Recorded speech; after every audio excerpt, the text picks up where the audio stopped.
హైదరాబాద్ శివారులోని చర్లపల్లి పారిశ్రామిక వాడలో వాగ్దేవి ల్యాబ్ పేరిట నిర్వహిస్తున్న కంపెనీలో మెఫిడ్రిన్ డ్రగ్ ను తయారు చేసిన వైనాన్ని మహారాష్ట్ర పోలీసులు గుర్తించి దాడులు నిర్వహించిన వైనం తెలిసిందే. అయితే ఇదేమీ అలా వచ్చి ఇలా తనిఖీలు నిర్వహించి డ్రగ్ రాకెట్ ను బయటపెట్టలేదు. దీనికోసం భారీ ఎత్తున ప్లాన్ చేసిన వైనం వెలుగు చూసింది. మాదక ద్రవ్యాల దందా గుట్టురట్టు చేసేందుకు నెల రోజుల పాటు మహారాష్ట్ర పోలీసులు తీవ్రంగా శ్రమించారు. ఇందులో భాగంగా పోలీస్ కానిస్టేబుల్ కూలీగా కంపెనీలోకి వెళ్లి అక్కడ జరుగుతున్న భాగోతాన్ని గుర్తించి పక్కాగా నిర్ధారణ అయ్యాకే దాడులు నిర్వహించినట్లుగా తెలుస్తుంది. ఇక ఈ దందాలో ప్రధాన నిందితుడిగా ఉన్న శ్రీనివాస్ విజయ్ ఓలేటి, అతని వద్ద కెమికల్ ఎక్స్పర్ట్గా పనిచేస్తున్న తానాజీ పండరీనాథ్ పట్వారిని అరెస్ట్ చేసిన వైనం తెలిసిందే. ఇక ఈ ఆపరేషన్ వివరాలని మహారాష్ట్ర విరార్ పోలీస్ కమిషనర్ నికేత్ కౌశిక్ స్థానిక మీడియాకు వివరాలు వెల్లడించారు. డ్రగ్స్ నెట్వర్క్ చాలా క్లిష్టంగా ఉందని, ఈ కారణంగా ఒక్కో దశను దాటేందుకు చాలా కష్టపడి తర్వాత చర్లపల్లికి చేరామని పేర్కొన్నారు.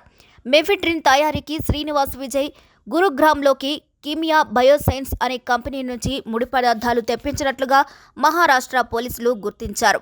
పదార్థాలను అసలు పేర్లను పక్కన పెట్టేసి ఇతర పేర్లు ఉన్న లేబుళ్లను వాటికి అంటించి హైదరాబాద్కు తరలించేవారని చెప్తున్నారు.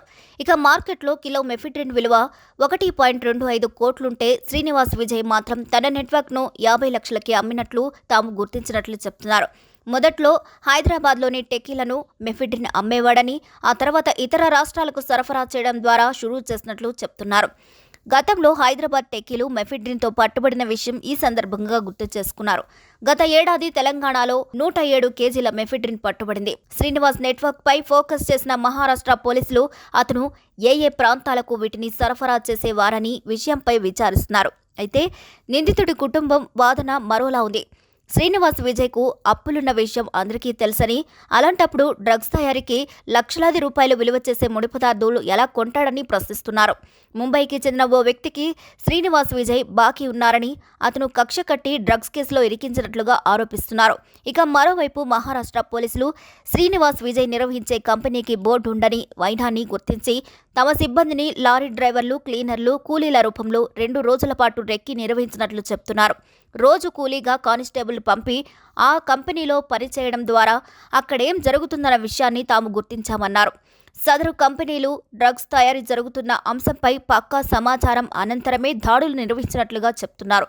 ఇక చర్లపల్లి కంపెనీలో మెఫిడ్రిన్ తయారీకి వినియోగించే ముడి పదార్థాలు, రసాయనిక డ్రమ్ములను మహారాష్ట్ర పోలీసులు ఆదివారం తరలించారు. మొత్తంగా ఈ వ్యవహారం చర్లపల్లి పారిశ్రామిక వాడలో సంచలనంగా మారింది.